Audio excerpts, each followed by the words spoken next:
Good afternoon and welcome to our program to discuss the 2022 Long Island Sound Report Card. Thank you for joining us. I'm David Ansel, the Regional Director of Water Protection at Save the Sound. Save the Sound released the report card on November 17th this year. This is a biennial report that highlights the results of water testing in the open waters and certain bays and harbors of the Long Island Sound. There is some good news and some bad news in this year's report, which our panel is going to discuss in some detail. I'd like to introduce our panel today. Thank you all for being here. Peter Linderoth, our Director of Water Quality at Save the Sound. Elena Colon, our Laboratory Manager at Save the Sound. Dr. Jason Prumholtz, one of our science advisors on the report card, and several partners from our Unified Water Study. Kevin Blajes from Ash Creek Conservation Association, Christian Murphy from Bronx River Alliance, and George Hoffman from Setauket Harbor Task Force. Thank you all for participating today in what should be a lively discussion. There are a few housekeeping items I want to remind you of. Please stay muted when you're not speaking. I'd like to ask the participants to please keep their video camera on since we'll be cutting back and forth. I'd like to see your faces. Please note that this is being recorded for future use. If you have any questions, please put them in the chat box on the Zoom. And also note that the report card, there'll be a link to the report card in the chat if anybody would like to have it for their own review and use after the presentation. Thank you all for attending today. And with that, I'll hand it off to Peter Linderoth. Yeah, thank you, David. Appreciate it. And I really want to stress something that David mentioned. Please, by participants, we don't just mean us as the speakers. We'd love to see everyone that's joining. You know, we're counting you all as participants too. We'll be kind of going back and forth at times. And it's really nice to have that engaged audience and to see you all. So welcome, welcome. And if you do feel like following along, there's a link that was just on the welcome screen and the same one here to our Sound Health Explorer. You can go to the Sound Health Explorer. It's the digital home of the Long Island Sound report card. And it also has a link up at the top where you can really quickly just enter some information in and get a PDF sent to you. If you do feel like, or if you are one of those people that likes to have the book in front of you, the textbook as you're listening to a professor or whatever it may be, you're welcome to do that. I'll tell you, you absolutely don't have to though, to follow along today. So as David mentioned, this is a biennial release, or every 2 years we put out the Long Island Sound report card. These are just some of the covers from the previous report cards we've done since 2016. A little background on that, we started doing the report card after a very friendly handoff. It is football season, very friendly handoff from the University of Maryland Center of Environmental Science. They gave us, our team, really great training. We got to eat a lot of blue crabs together down in the Chesapeake area. And it was a lot of fun. And it was, like I said, it was just determined, why not have a group that works on the whole sound kind of administer and put this report out. So it's a great home for it. We love having it. You can see we have a thing for lighthouses on the cover. 2016, 18, you know, we had Green's Ledge in 18, 2020, Martin Hain. One of our designers, you know, put a little more modern flair on the report cover, but they do come out every 2 years and they grade the environmental health. So today we're talking about the environmental health of Long Island Sound. People say, how's the water often? And when we look at this report card, what it's looking at is how's that water for the animals and the life that we love to see in the Sound. Not so much how's it for, you know, Laura, our comms director, to go out swimming at New Haven and out to Lighthouse Beach, but it's, you know, the fish, the mollusks, you know, the clams, et cetera, that we love to see in the water. So that's what this report card gets at. And we did just release a lot of work, a lot of buildup going to it, the 2022 report card. And here you can see the cover that's on that and all the partners that provided data for it. We'll be going and diving into this much more shortly. As we move along, though, I want to point out that, you know, all of these data come in, and Save the Sound aggregates data from the data providers, be it the people or agencies that are providing data for the open water, or the Unified Water Study groups, which we're going to talk about in great detail. Many of you are on this webinar today. Thanks for joining. And we have 3 that we're highlighting today. But it's not just hey, Save the Sound gets all these data, and then we assign grades the way we think they should be assigned. It was a very collaborative process, designing the methodology that we were going to use. Dr. Jason Krumholtz, Dr. Jamie Vaudry, another advisor on this study, and lots of stakeholders. I'm not going to name them all because it would take up too much time. I'd run out of time. But lots of stakeholders around the sound, from academic groups, from states and agencies, the EPA, other nonprofits like Save the Sound. We all got together and said, this is how we're going to carve up these data to create these grades. And by getting that agreement and by getting that open discussion and dialogue around it, we've developed a product that everyone's comfortable with and can get behind to a degree, all these grades. Very collaborative process is what I want to point out. And I need to say thank you to the data providers. I do this often. If you've heard me talk, it's really just a critical point. What we're talking about today would not exist without the data providers. The Connecticut Department of Energy and Environmental Protection, New York City Department of Environmental Protection, Interstate Environmental Commission providing data for the open water grades, and then the now 26 groups that are out monitoring our margins of the sound, the bays, the harbors, the coves, as part of the Unified Water Study. Thank you all so much. This really wouldn't exist without all your efforts.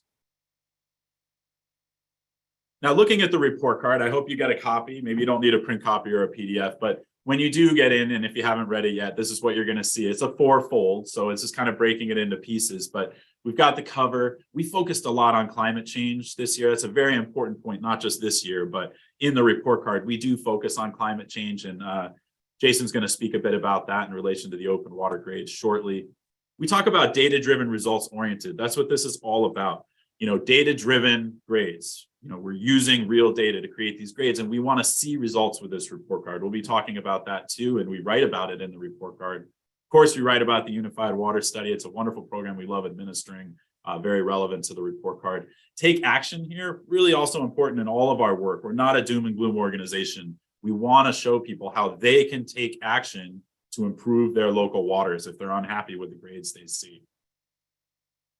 And no, you don't have to get your nose right up to the camera, right up to the screen to read this. We're not going to have Jason, fortunately, go through it this way, but we hope you all maybe do consider printing this out, put it in your office, get it out. This is in the inner portion of the report card, the 4-fold when it opens up, and it has the grades, it has the open water grades, the bay grades, the indicators that we're grading, and it has a bit of an executive summary too on the left here in that blue rectangle that summarizes the whole report card for 2022. And so with that, I'm going to try, this is unique to what I normally do. I'm going to try to cut this. Hopefully I see lots of faces. Look at all of you. And I want to introduce Dr. Jason Krumholtz. He's going to be speaking about the grades, but Jason, maybe briefly, you could just introduce yourself, a little bit of your background too with this project. Hi, everybody. My name is Jason Krumholtz, as Peter mentioned. I'm one of the 2 science advisors, along with Jamie Vaudry, to the UWS. I work with McLaughlin Research Corporation in Newport, Rhode Island. Prior to that, I was the NOAA liaison to the Long Island Sound Study, which is how I got involved with this project, way back in the day. Right. I've been Jason, here. I'm sorry to interrupt. I don't mean to take you off your game, but remember you had that really cool blog. It was like, catch up with Dr. J. You were in all your diving gear. Yeah. On the Long Island Sound Study website. I love that blog, and I love the idea of doing this in like a town hall format where we can be a little more, conversational and see if there's questions and really kind of dig in and talk about it without it being, like a lecture. Right. And right as he says that, I go right back to the slides, of course, but here we go. We all seeing this. So Jason's going to be going through the open water grades of Long Island Sound. So when we say open water, of course, we mean these bright colors that are in the middle of the sound. So Jason, we wanted to start with the Eastern Basin and Central Basin. Not a lot of surprises here. For about 14 years, we've been seeing a lot of stability in terms of water quality in these portions of the sound. But could you talk a little bit about, what we see in this report card here? Excuse me, Peter, we're not seeing the report card now. Oh, We're just seeing the Zoom screen. dangerous. We were seeing it before, but not now. Okay, well, hold on. Thank you for interrupting me. I appreciate it, Rick. I mean that. I do appreciate it. Here we go. Yeah, so as everyone can see, the grades in the Eastern and Central Basin, they're pretty good, and they've been quite good pretty much since we started doing this. The loading in these areas is lower because they're less developed. and it exchanges really well with the Atlantic Ocean. So it's not really that surprising that we see continuously stable, good grades in this area. We're happy for it, and we got to keep an eye on it. But for now, I think we should maybe move west a little bit, Peter. There's a lot more story to be told. A little bit more meaty of a story there for sure. So just to summarize there, though, a lot of it has to do with population density, kind of land use around these areas, like you were saying, right, Jason, and how there's just not as much nitrogen entering the open waters. And that flushing point comes up a lot, being close to the Atlantic Ocean and getting that really strong tidal flushing from it also helps with pollution, of course. Here we go. So looking west, you know, as you all saw, there's a definite east to west gradient that we've seen in all the report cards that we've issued. But Jason, these two basins in particular, we showed 4 years ago a different story with them, and we've kind of entered a different phase. So I'd love you to kind of talk a little bit about that, if you could, please. Yeah, so this is where the story really starts to get interesting, and why I think it might be worth spending a little more time and really drilling down. As we start to move west, right, it's two factors, right? The population becomes a little more dense, as Peter was mentioning, along the coastline. So there's a lot more nitrogen moving into the sound, but also we're moving further away from the Atlantic Ocean. So our ability to exchange that water becomes more restricted.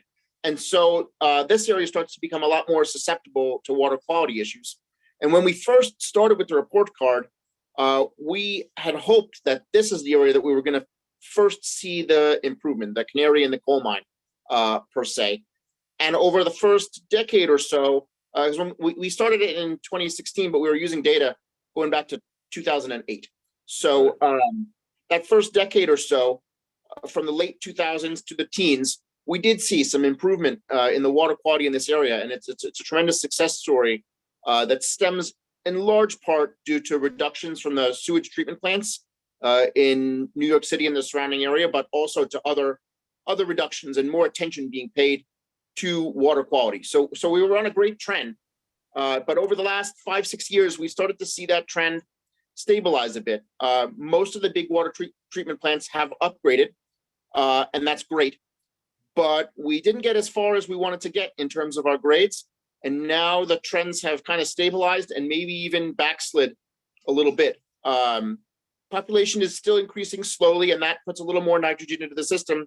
But also the water is warming because of climate change. And that kind of creates a shifting baseline or a moving target where we have to keep focusing and keep moving forward and keep removing nitrogen from the water and paying attention to our water quality just to even hold steady ground. And, we're starting to see that. I'm sorry to interrupt you. I'm sorry, but I guess we're doing this format, so I have every ability to do it that way. I wanted to hone in a little bit on something you said before, actually. When you mentioned, we talk about nitrogen reduction. A lot of you have heard me talk about this, and many of you were around, and I don't mean to highlight the doom side of things, but it was around the 1980s when the Western Sound essentially flatlined. I grew up in this area. I saw it firsthand. It made a big impact on me, maybe a big reason that I happen to be the director of water quality. It saved the sound. But it wasn't so much of a light switch operation, right? So in the 80s, the sound dies. It was terrible, the Western Sound in particular. And then, the EPA essentially put the sound on a nitrogen diet. And without getting too much into the weeds on that, but still explaining it a little bit, I think people should know it's billions of dollars of investments, right? Could you talk a little bit about that nitrogen diet, the kind of total maximum daily load? Again, without going too far into the deep end, but just a little bit more on it. Yeah, you got to be careful. I'll go in the weeds. I know you will. I'm here for you. I'll watch you. So yeah, basically the idea of a total maximum daily load is that it's literally like putting a person on a diet. We're saying over time we're gonna dial down the amount of nitrogen that we're allowing into the sound, and factor in right where that nitrogen is coming from and what form it's coming in. Sewage is one of the most difficult forms because a lot of that sewage comes in as dissolved inorganic nitrogen, which gets gobbled right up immediately. It's like, if you put out a plate of chicken bones versus a chocolate cake, right? The chicken bones might have the same amount of calories, but because it's a huge amount of chicken bones, but people are going to go straight for the chocolate cake. And that's what we're talking about here. So So dialing Jason, that, that's a good point. And it is lunchtime, so we should be careful with those kind of things. But what's gobbling it up too, that's another part of the story actually that maybe we could weave into. We do have some time, and I think that, we talk about nitrogen reduction, but then you hear me say things like the Western Sound died because of dissolved oxygen plummeting. I'll say things like that. Do you think in your kind of amazing elevator pitch type way, could you kind of just give like the really top level of, like, we talk about nitrogen, but then you talk about like gobbling things up. Could you talk a little bit about the relationship between nitrogen and, say, dissolved oxygen, which is what we want to see levels, come up in certain areas of the sound? yeah, so marine food webs are a little different from the terrestrial food webs that we traditionally think about. Marine food webs are driven by microscopic plants that are in the water column called phytoplankton, right? And those plants love this readily accessible nitrogen, and because they're so small, they're capable of multiplying incredibly fast, much faster than the organisms that eat them can graze them back down. And so when they have an abundant source of nitrogen, they multiply really, really fast. It reduces water clarity. And because there's not enough other biomass to graze them down, what happens is the cells die and they sink to the bottom. And then those dead cells decompose, and that consumes oxygen, right? And so when we enter into a situation where the water column becomes stratified, the fresh water on top is preventing the mixing from the salt water on the bottom, so oxygen can't get down there. Those phytoplankton that die and they decompose in the bottom water, they'll pull all of the oxygen right out of that bottom water, and it can't replenish very well because the mixing is limited. And that's where we start to see hypoxia and fish kills. When we were tracking this with the Long Island Sound study, when you look at the really bad years that were just before we started doing report cards, 2003, 2006, and I think we caught 2012, those were really bad years. And we saw hypoxia extending into the Eastern Narrows and into some parts of the Western Basin in those years. And as this TMDL has come into effect, and as we've reduced those nitrogen loads, we're seeing a reduction in the area and duration of hypoxia. So it's starting to come out of that Western Basin. We still see problems in the Eastern Narrows, in the Western Narrows, which we'll talk about in a minute. Mm-hmm. But these areas are getting better. But the issue that we're facing is that as the water warms up, right, warm water holds less oxygen than cold water does. And Right. so even if we're staying level, we're actually moving backwards. We have to keep moving forwards. It's like we're walking the wrong way on an escalator. So Yeah. it's really fun to do, especially when you're a kid. Yeah, true. So yeah, exactly. And we really did tie in climate change really strongly to this report card. It's an important element of, many things, besides Long Island Sound water quality, excuse me. But you hit one point, which is really important, in that water itself just can't hold as much oxygen as it warms up. Could you talk a little bit about what the increase in temperature does to the wildlife in the Sound, though? I mean, we referenced, friends and colleagues, Doctors Michael Whitney and Penny Vallejos up at UConn have shown that the Western Sound has warmed up about 1.4 degrees Fahrenheit in the last decade. And while, 1.4, depending on what you're talking about, doesn't seem like an astronomical number, it can have pretty big impacts on the wildlife in the Sound. I mean, for example, lobsters, Jason, I mean, I think you're pretty well versed on this one, or any animal you want to pick. Could you talk a little bit, though, about how, as water's warm, we also see impacts on the wildlife in the Sound? Yeah, and I want to stay away from the doom and gloom here, right? Long Island Sound is at the southern end of American lobster habitat. So as the water in Long Island Sound warms, we are seeing less and less lobster, but we're seeing more blue crabs, for example, that Bring out the old bay. Right? Because Long Island Sound was at the northern end of their range. And as that water warms, the eggs and larvae are able to survive the winter now, and they're able to proliferate and grow. So, as you mentioned, Michael and Penny have done a lot of work on this, some really great work. And they're showing a shift in the fish species, in the invertebrate species, from cold water dominant species to more warm water dominant species. We see more croaker and black sea bass are on the rise, for example, and fish like winter flounder are on the decline. It is part of the natural cycle, right? These things happen. Obviously, it's exacerbated by human activities, but it's something we're going to have to understand and plan for as we look to manage here in the 21st century, which is, you know, why I think it's important to talk about it today, right? And say, okay, you know, maybe the impacts that we've seen to date are small, you know, a degree here, a degree there, but we have to plan for that continued increase in the next, you know, few decades, and we have to stay ahead of it. That's right. If you fall behind, it's much easier to, you know, to hold level than it is to try to play catch up. Yeah, exactly. Well said, Jason.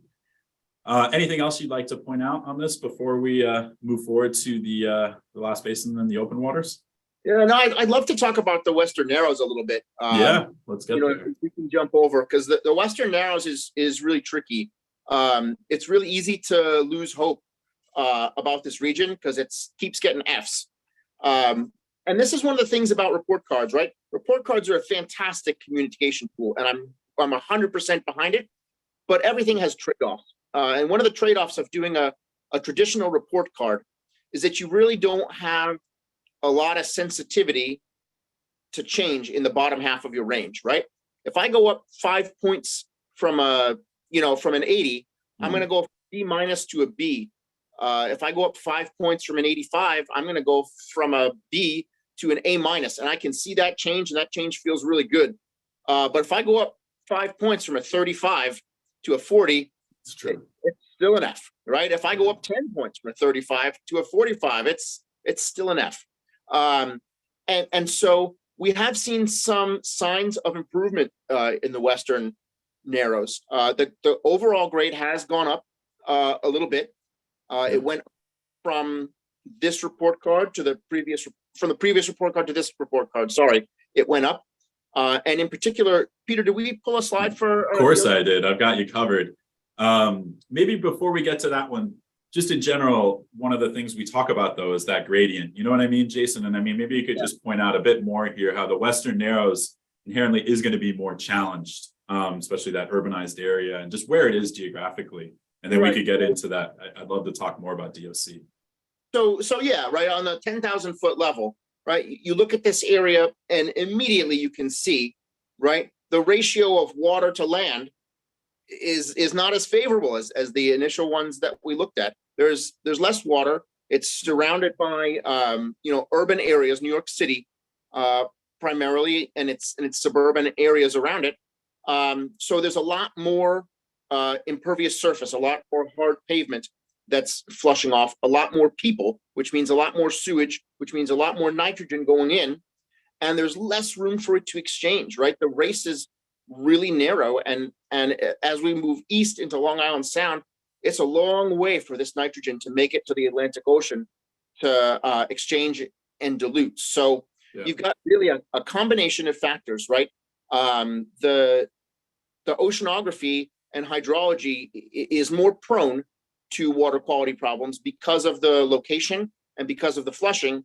And we have a major urban area here that's increasing the load. So we would expect right out of the bat for the Western Narrows to have the most water quality issues. I know we're not talking about as much about the tributaries and the bay segments, but just super quick as another, like, trying to stay positive here, right? You can see that local actions really do matter because there are some green bay segments in the Western Narrows and Eastern Narrows that we can see here, areas where local action and also some circulation has gotten us like pretty good grades despite the surrounding areas. So there is a lot of hope, and there is stuff that we can do on a local and individual basis to help improve water quality in Long Island Sound. That's true, Jason. That's true. And I'm going to turn you loose on this next figure, which I know is one you like to chat about. And I also don't like the doom and gloom aspect, of some of the work that we can do. And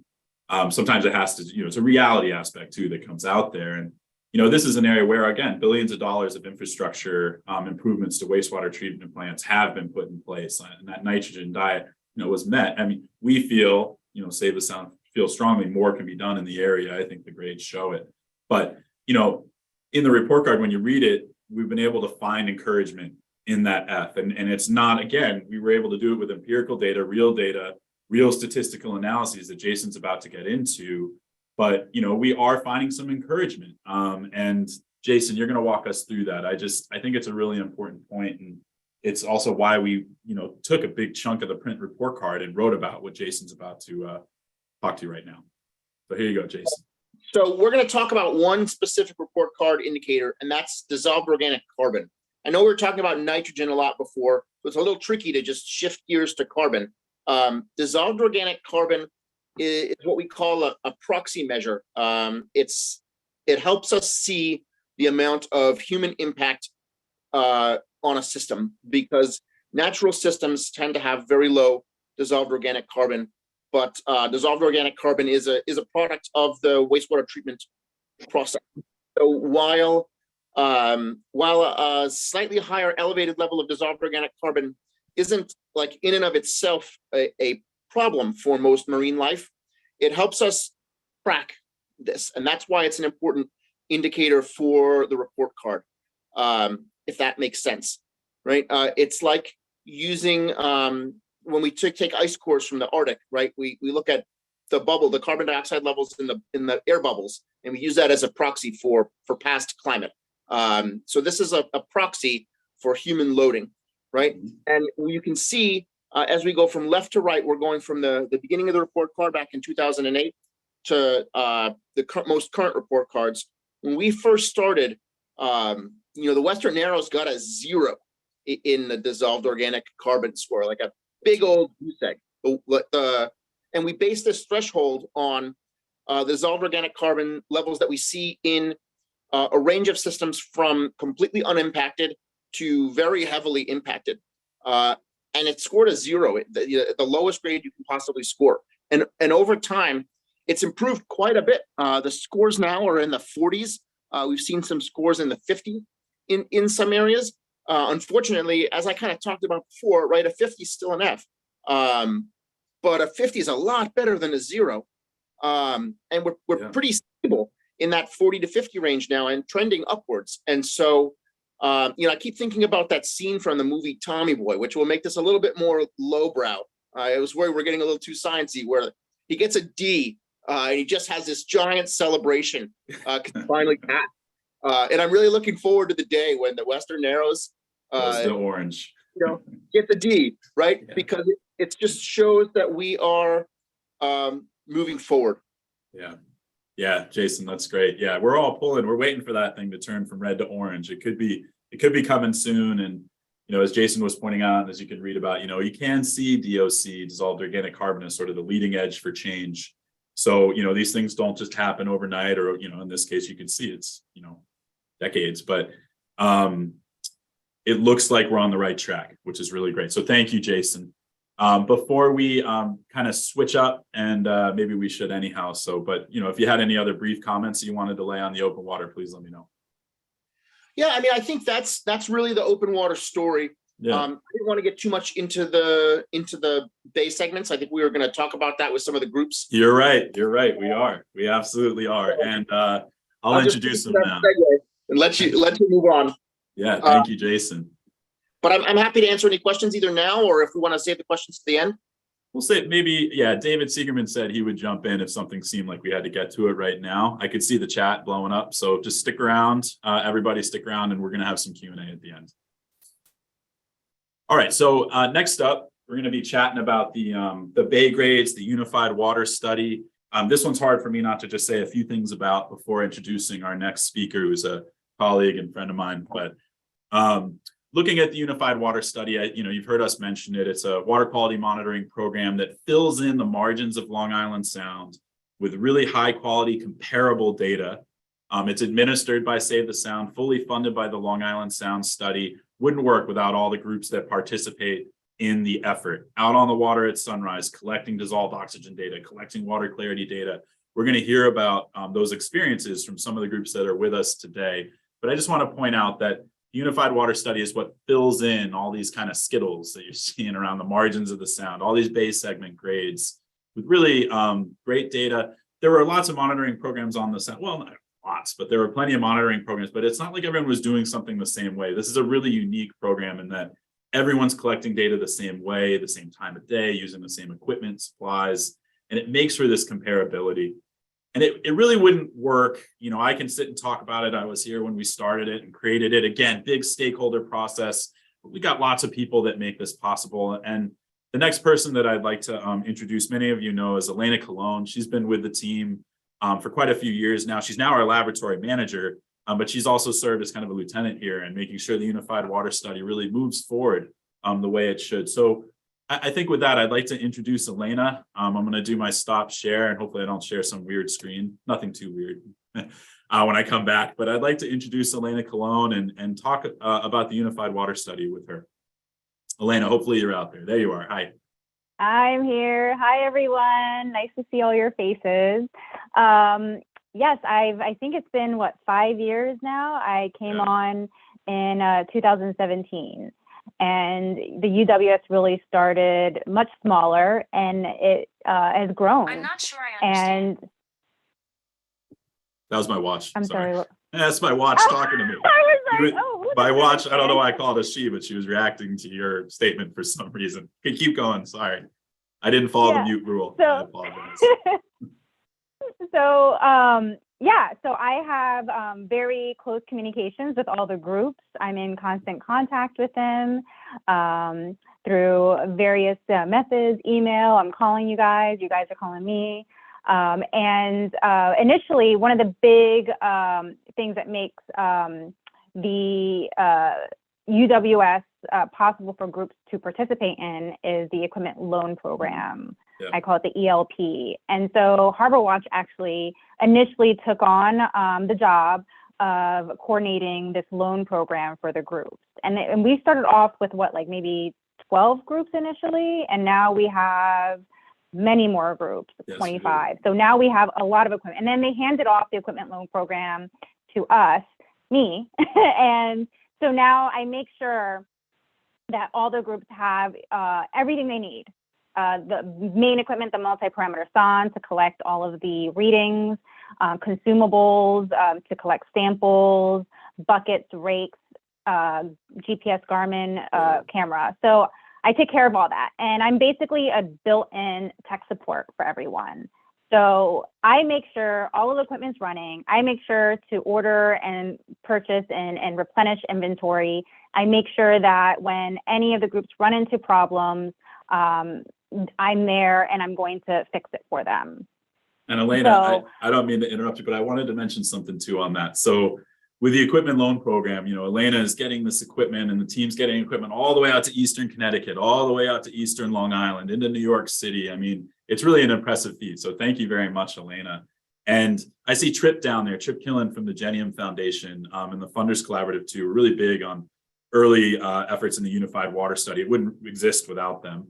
This is previous to Long Island Sound Study funding. And Elena, Trip's idea in our model early on, before Harbor Watch started buying the bulk of the equipment, generously funded by Trip and his colleagues through foundations, was we'll just send them the spreadsheet of everything they need to buy. And the procurement effort for what we're talking about is actually pretty substantial. It's 50 rows of things all the way down to little filters and things that people would have to buy. And having an equipment loan program has just been really a game changer for us in cost savings, but also just comparability as well. I wanted to ask you something also, though. One of the things, I've noticed, and we've done more of it, it's kind of the UWS as a network. And you've developed a really great way for project management over the last couple of years, now that it keeps growing. Could you talk a little bit about that and how you've seen kind of our program evolve into this bigger kind of network of groups? Yeah, so this past season, I decided to use Microsoft Teams as a project management method. And I think the groups love it, and I love it. And in fact, every group has their own private channel to have discussions and upload files and data specific to within their group.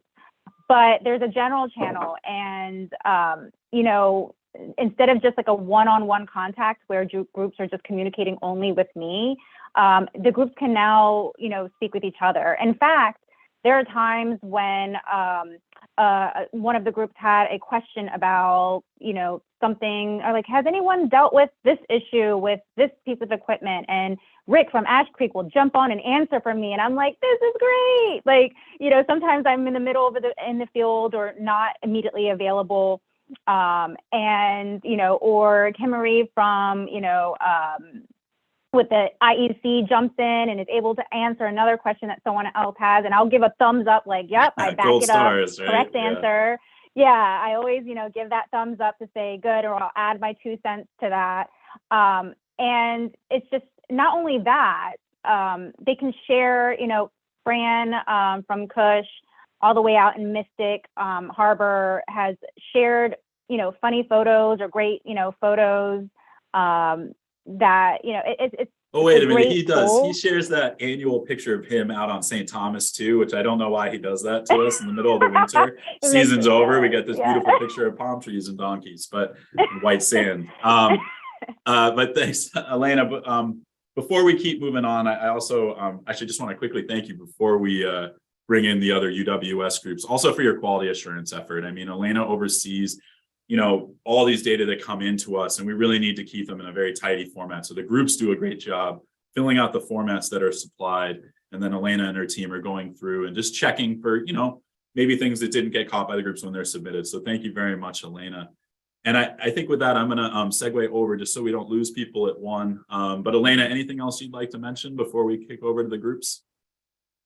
No, I just, it's just a great tool. People ask questions, and it's a great way, a QA/QC, they can immediately send me a message. Can I do this? And I'm like, no. Or sometimes it's like, yes, that fits within, the laid out criteria of the UWS, because that's what you want, apples to apples comparison. So it's really important that everyone Exactly. stays on the same page. Exactly. Well said. Thank you. All right, so we want to hear from some of the groups, Elena, and Jason and I, we give presentations, we talk about the UWS, and, oftentimes you'll hear me say like, well, I wish I could just show all the groups up here. We can't do that today anyhow. But I think we'll make this kind of forum type discussion a little bit more prevalent in our offerings. But today we're inviting 3 groups from the Unified Water Study. And we picked them in regard to, well, all the groups have, the same respect, and we love having them all, but we like this triangulation of the sound really. So we're going to be hearing from George Hoffman, who's with Setauket Task Force. He's going to be talking to us about Port Jefferson, kind of a larger system out in, not so far east, but getting to eastern Long Island. And then across the pond, we'll be hearing from Kevin Blagis with Ash Creek Conservation Association. I know we have Rick Landau on as well. And then we're going to bring it home with Christian Murphy, who's down in these Western Narrows in the Bronx, on the Bronx River, conducting monitoring. And here they are, at work. Here's George. It's a great picture, by the way, George. This made it, the highlight reel, this made it into the report card for this release. Kevin, here's Kevin Blagis. We'll be hearing from him. And then here's Christian actually out with one of our techs. What are you up to out there, Christian? You're collecting some seaweed macrophyte data, it looks like. And so, George, I'd like to, I'll do this one more time. Why don't I stop sharing for a sec? Let me just get you, there's George. So George, you want to just take maybe a minute, introduce yourself, say hi, and then we'll get into Port Jeff Harbor. Sure. So good afternoon, everyone. My name's George Hoffman. I'm one of the founders of Setauket Harbor Task Force. We're basically a clean water citizen science group. We've been in existence since 2015, and we really appreciate being part of Save the Sound and working with the other harbor groups on the unified water testing. It's been a great experience. Yeah, George, it really is. And we're gonna hear from George in one sec. I just wanted to mention a couple things about Port Jeff, which hopefully you're looking at now. Port Jefferson is a larger bay, harbor in the report card. So it gets 3 segments, it has 3 segments to it. And that's what we're looking at here. We've got an outer portion, we got a middle and an inner portion, which I know George is kind of his stomping grounds outside of just the water quality monitoring as well. And we're going to talk a bit about those, but there's something here, George, that maybe we could start with, and we see this in other bays too, is that, you can have Port Jeff, we don't always look at year to year on how things are doing, but it has done pretty well. But this year, Inner Port Jeff received a C, which is, unique to the grades as far as we've issued, right? And that C is largely based on, and it just is looking, if you were following along, I'd be curious at the end of this to see who did this, but if you were following along on Sound Health Explorer and you made your way over to, I'm just gonna mute Kyle, she's a buddy of mine too, I'm muting her. If you were following along, here's Inner Port Jeff, and you can see the C, and it's largely based on the seaweed grade, right, George? So and this was 2021. You have to keep that in mind. When we do the report card, 2022 is 2021 data. But could you talk a little bit about like what you were seeing out in 2021, admittedly, that may have led to that grade for seaweed? Sure. We weren't surprised when we saw the grade. That's the back end of the entire Port Jefferson Harbor complex. It has the least amount of flushing. And it's the shallowest part now, of the harbor. It's an embayment. So, and the water seems to be also heating up in that area. So we weren't, surprised to see that there's just an awful lot of seaweed. It's been growing over the last couple of years, mostly that ulva. That's right. Sea lettuce, right? When I use scientific words like that, I have to explain. I'm basically a social scientist. I know very little about marine science. I've learned over the last couple of years, and especially our association with people that are really well trained in this field and save the sound. So when I use these scientific words, I always have to make sure I'm saying the right thing because I do get them wrong a lot of times. But it's been a great, so that back part of the harbor is kind of concerning to us. It's also, there's a feeding area for Route 25A, which is one of the major highways. There's all the stormwater now runs into a pond that feeds into the harbor.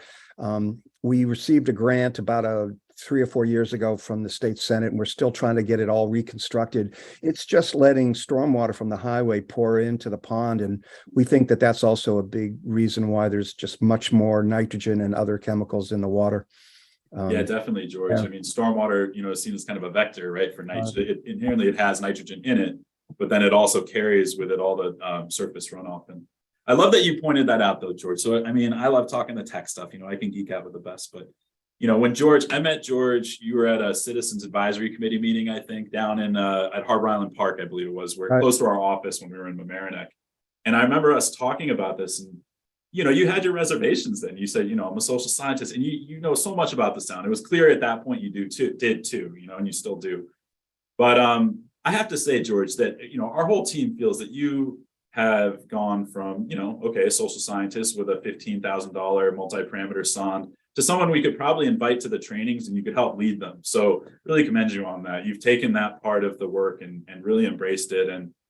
And what George was talking about too with the ulva, some of us also would call like sea lettuce, right? So it's that green, nutrient-loving seaweed, important in the sound. But when we start seeing mats of it, like George and his team were seeing, it's often indicative of excess nitrogen entering that bay. And one of the things I hadn't mentioned before, so excuse me for backtracking, is that, all these bays really have their own localized sources of pollution. So Jason was great at highlighting, hey, open water, nitrogen story with wastewater treatment plants and how, impactful they are on the open waters. But these bays, George was just giving a really, like a very accurate interpretation of the more immediate source and the stormwater and the retention basin, the release of that water and the impacts it has. So thanks for sharing that, George. And yeah, it's such a pleasure having you on the team.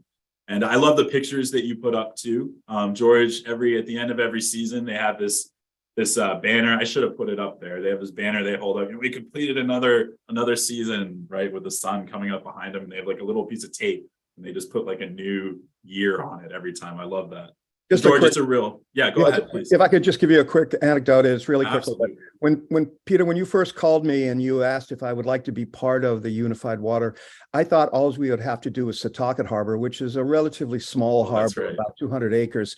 And you kind of tricked me. You said, well, you're going to have to do a couple in Port Jefferson. And it turned out there was 7 testing spots in Port Jefferson, only 3 in our own harbor. And so you forced us to get into the larger complex, which has actually been good for us. We speak now with some credibility on the entire Port Jefferson Harbor complex. So it's been a good partnership with you guys. I do remember those back and forth. That's right. Yeah. I got George in with Setauket and then, just a couple segments, just a few stations in each segment and maybe towards the mouth of Port Jeff. Not too close to the ferry route though, George. Right. So that was great though. So thank you very much. Yeah, George, thank you. All right. Now, I'd like to, just for a visual real quick. So across the pond or across our beloved estuary, we've got Black Rock Harbor. And Black Rock Harbor, Black Rock Harbor is an example of a bay that is certainly struggling. It got a D+ this year. got an F in 2020. Again, we really don't look at year to year. I want to mention with the Bay grades, we are in the process of the next report card, likely feel comfortable having enough grades to start looking at some kind of minor trend type analyses. But Black Rock Harbor definitely, has been receiving some poor grades. This particular year, it got a D+. It could be going either way. You could see definite issues, though, in the harbor. And I'd like to introduce Kevin Blagis, from Ash Creek Conservation Association. I know Rick's with us too. Kevin, you there? Yes, we're here. Thank you, Peter. Yeah. Basically, no, thanks for having this conversation today. As you said earlier, Rick Landau, who's also helping run our water study here in Bridgeport, he's on the call today. But yeah, basically, in 2019, we joined the Unified Water Study in Black Rock due to basically public outcry with what was going on in our waters. We're luckily to have the Bridgeport Aquaculture School right here at Captain's Cove. And we partnered with them and we just completed our 4th year in Black Rock Harbor, and we expanded into Bridgeport Harbor. And both harbors have their stresses, and we're happy to be monitoring them. Yeah, So, Kevin. I remember thank meeting with Kevin at the Regional Aquaculture School in Bridgeport, and we were going over like what it would take. And Kevin runs a really great business, a dive business and cleaning boats. It's like, oh, okay, yeah, I'd love to do it. You're so connected with the water as it is. So it just made so much sense to get you started. And I was thinking one of the things, because you mentioned it, the public outcry around Black Rock Harbor, and it really does struggle in terms of water quality. It has, a host of issues. I mean, it's home to, if you're familiar with the term combined sewer overflows, which means it's a combined sewer system where stormwater and untreated sewage go to the wastewater treatment plant. But after heavy rains, as in New York City and other parts of Connecticut too, say Norwalk and New Haven and Hartford, you get this mix of untreated sewage and stormwater after certain rain events that discharges into the harbor. And that's a big stressor on Black Rock Harbor, right, Kevin? And I know that you've all been advocating for decreases to the stormwater volume, getting more of that stormwater into the ground. And that might be a whole different webinar. But another big stressor, I believe, is the big wastewater treatment plant outfall pipe. It's deep right under the owner of Captain Cove's office, right? You can see the sewage bubbling up. It's treated, still full of nitrogen. And one of the things, Kevin, that we were talking about, and you and I talk about often, is this baseline, right? So could you talk a little bit about the improvements that, not in super detail, don't feel like you have to do that, but the improvements that are coming and how this report card can help track change in the future? Yeah, well, like you're saying, basically there was no baseline prior to 2019. Wastewater treatment plants are required to do their own monitoring, but that only happens like twice a year. And so basically we're out there 6 months, twice a month monitoring the harbor. Black Rock has 6 different sampling stations.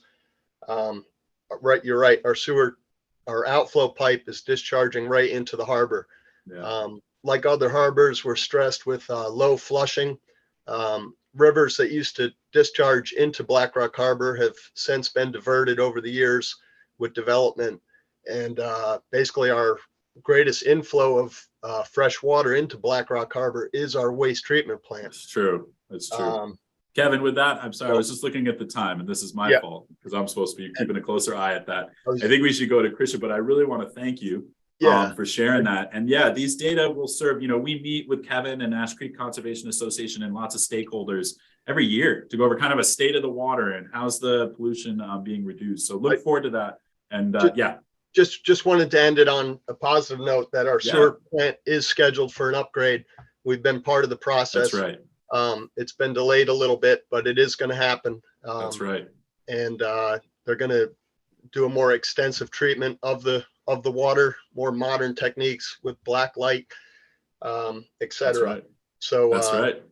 The harbor, we're depending on these upgrades to lower nitrogen and to have a cleaner harbor. And let's So see thank it. you. Let's see it get into the C's and B's. Thank you very much, Kevin. Appreciate it. And always a pleasure. So last but certainly not least, we're going to go to Christian Murphy with the Bronx River Alliance. Christian and his team monitor the waters in, you guessed it, the Bronx River in the Western Narrows, which presents a somewhat of a unique challenge in that the Western Narrows are also receiving an F, and it's getting this water from the Narrows, and then water coming from the Bronx River also isn't so pristine. So, we're going to be talking with Christian. And before we do that, I just want to do the same thing, kind of queue up what's going on here. You could see 4 out of the 5 indicators getting an F. This is a unique circumstance too, where we see this in inner Eastchester Bay. Elena and Amira, our other team member, when they're out, there's just no seaweed, but it's because there's the water clarity is so poor. It's like the water can't sustain seaweed. So it gets this freebie kind of grade sometimes. And that's just, the way you can't change the grading system by embayment. But I want to bring Christian up. Christian, please introduce yourself. You're muted. I'll say that in advance, but you were so quick and you got off anyways. Please go for it. Yeah, good afternoon, Peter. Thanks for having us on. I'm Christian Murphy, work at the Bronx River Alliance. We've existed since 2001, and we're dedicated to protecting and restoring the Bronx River for the ecosystem as well as for the communities that the river flows through. And so we're very dedicated to, installing green infrastructure, advocating for policies in New York City that would protect our water bodies, and just trying to encourage stewardship as much as possible from those communities, so that people really can take an ownership of these incredible natural resources, which are very, very damaged. Yeah, it's true, Christian. And, you're monitoring a water that's in this very highly urbanized area, lots of hard surfaces around it, lots of stressors, combined sewer overflows, all sorts of issues. And I know that the Bronx River Alliance has some projects in place that could, be part of the bigger picture, start to improve the water quality in the Bronx River. Could you talk about 1 or 2 of those, please? Yeah, so we have jurisdiction over all public parkland that abuts the Bronx River. And so we're very focused on moving invasive species out of the way and putting back native plant life along the banks of the river, because we know that they help with bank stabilization, they will help with water infiltration. And the Bronx River deals with a lot of really poor water clarity, among other things. And a lot of that is just due to all this runoff. So the more that we can install bioswales and rain gardens, and we're very active with that, is the more that we hope that we can start to see small incremental improvements in the water clarity and water quality. Yeah, definitely. Thank you, Christian. And there's a little bit about like yourself. So the Bronx River Alliance, we love partnering with you guys. And like a unique part of the equipment loan program is that we literally loan the Bronx River Alliance a boat. They get this beautiful dory that I still have yet to take out on the water myself. We literally came to our office and then it was off to the Bronx like the next day after it got its registration tag. So I haven't gotten to take that beautiful dory out yet, but Christian and his crew take it out often. And maybe talk a little bit about just the challenges of monitoring such an urbanized waterway, right? I mean, I don't know if many of you have been up and down it, but Christian will fill us in, please. Yeah, so the Bronx River is a really quirky place. The tide rises, I think about 8 feet sometimes, depending on the time of year. And so we were launching from a boat launch down in one of our parks, and we had to be really conscious of the tide. And we've gotten stuck in the mud. We've gotten stuck in the river, not being able to get the boat back on the ramp. And so prior to us getting a boat slipping Queens, that was a considerable challenge. There's also a lot of boat traffic in the East River and even up into the Bronx, and especially recently, these companies are moving recycling materials, are moving aggregates, and so we're we're a tiny little dory navigating around big barges and the New York City ferry system. And we also believe that a lot of these boats are contributing to the poor water clarity because they are kicking up sediment as well and constantly redepositing them. So it's a little bit of an amusement park of sorts for us to do this work, but it's also a lot of fun. And it gets us to see a fantastic perspective of the Bronx River that we ordinarily wouldn't get to see. Yeah, thank you, Christian. Anything you'd like to add on the Bronx River before we open it up to Q&A? Just that a lot of folks are involved with trying to restore it. So the Billion Oyster Project has been working on the largest oyster reef restoration in New York City, and that's been very successful. And we hope that that will be, an important puzzle piece in trying to, bring up water clarity and water quality. Yeah, absolutely. Agreed. All right. Well, thank you, Christian. Appreciate it and your time. And it's 12:56. So we're going to stick around until 1:15. I realize some of you may need to go at 1. And if we start seeing people drop off, I just want to thank you now for joining, and thank our crew and Unified Water Study teams, and Jason for joining as well. Thank you so much. And David, I think I see 17 things pop up. So maybe those are all questions. Should we start going through some of them? Yeah, we've got a bunch of questions, and thank you for everybody who submitted them. We'll try to get through as many of them as possible. Some will be for Peter, and some for Jason, and some for our UWS partners. So we'll see who's best equipped to handle the different ones. But this one specifically, this one came in from Paul Eddy earlier in the webinar.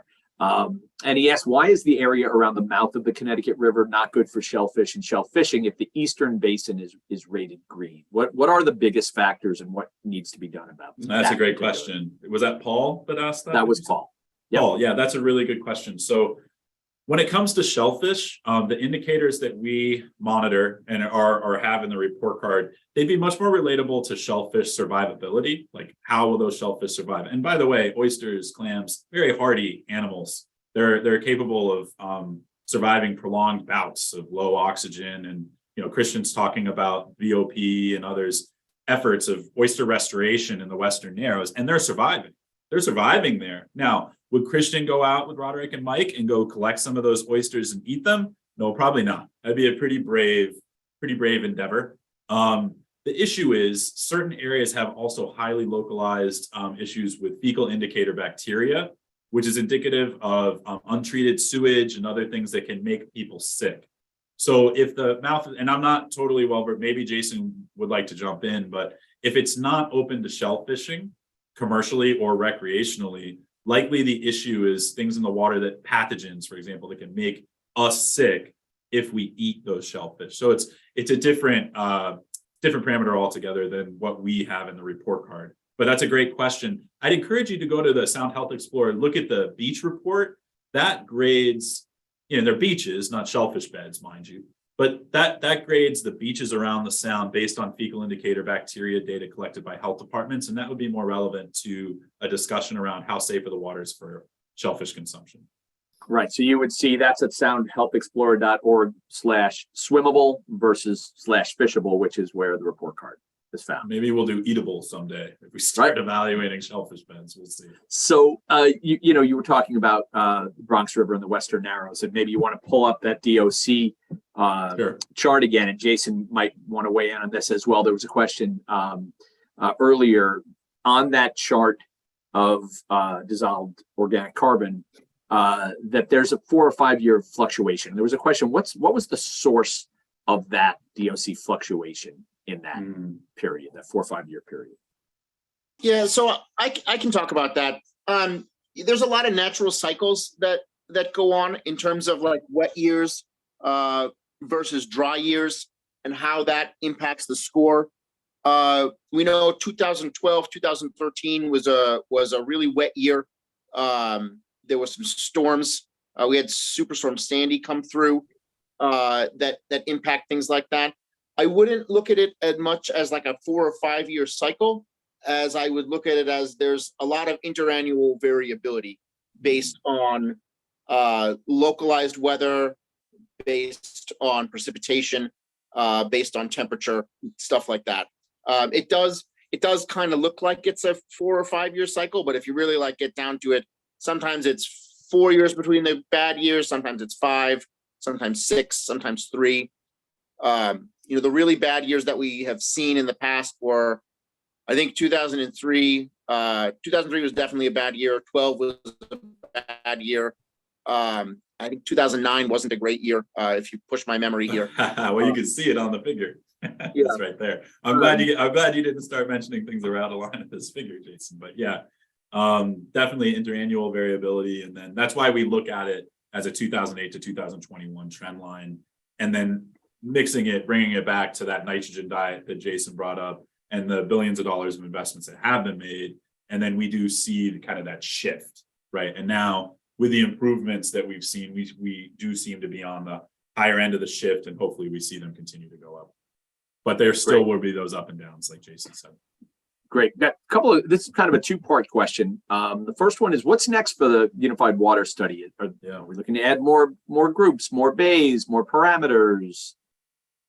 Yeah, I think Elena might throw me in the sound if I was with her on the boat if we added too many more groups too quickly. But we are definitely over the next couple of years planning on bringing in some new groups, both on the Connecticut side and the New York side. We've been looking in at bays that have eelgrass. Some of you might be familiar with eelgrass, some of you might not, especially in the Western Sound. It's a submerged aquatic vegetation, not our marsh grass that we see terrestrially or above the water, but it exists underwater, and it really needs pretty good water clarity, but water quality as a whole. And we're looking to expand the Unified Water Study into a couple places. There's not so many left, but a couple places that have eelgrass populations, and we'll be recording water quality data in those locations. Really good benefit to water quality regulators as they're seeing, but then also there'll be likely, say they definitely will, but there'll likely be some good grades going on in that area as well. So new groups, new embayments, or bays, I should say, certainly, but we're definitely cognizant of the fact that we now have, 26, including us, soon to be 27, 28 groups. We love bringing on new groups, but it's an effort. So that's what's coming up in the immediate future, though. A couple more groups, a couple more bays. Great. And the second half of Tripp's question is what's next for the report card? Are we going to include any other data, human health indicators, and integration with Quick Drops? Maybe you want to explain what Quick Drops is. Oh, good one, Tripp. Yeah, give me a little pitch on Quick Drops. I mean, yeah. So just talking report card first, though. We are definitely going to be looking at doing a little bit more of a trend type analysis for the bays. Like, we don't have the same all the way back, to 2008 data set, but we are starting to build enough of a data set in some of those bays to start looking at trends and start to see what directions they're going. Are they improving? Are they stable? Are they variable? Are they declining? And then that can help prioritize actions and efforts in those waters. We also, we've thrown around the idea, let the cat out of the bag, of introducing either the tier 2, which we didn't talk about today. We do tier 2 monitoring, which does not go into the bay grades because we don't do it. The groups aren't doing it at every single bay. It's nutrient sampling for nitrogen, phosphorus, continuous dissolved oxygen logging, video surveys at the bottom. We thought about bringing those in, not having them impact the overall grade, because we want to keep that baseline tier 1 grading system across the board, but maybe some background information, some forecasting information, some additional info that gets weaved into the grades. We're also starting to move that tier 2 monitoring around, shifting those resources around. So we'll be having it in more bays and having that kind of information for more bays in the future. Great. I actually wanted to plug, you mentioned eelgrass earlier, and we actually have a webinar coming up next Thursday, December 8th at 6 p.m. That's going to provide an update for our eelgrass restoration project. So people can follow us on social media for links to that. We did have a question I thought was really interesting just a second ago. I have to call this up here. The data, it is available to the public. I can answer that part, but they make a great point that data savvy high school and college students would find it interesting to do things with the data and increase public awareness of the issue. So maybe you and Peter and everybody else could talk about how this data could be used on local levels or around the region.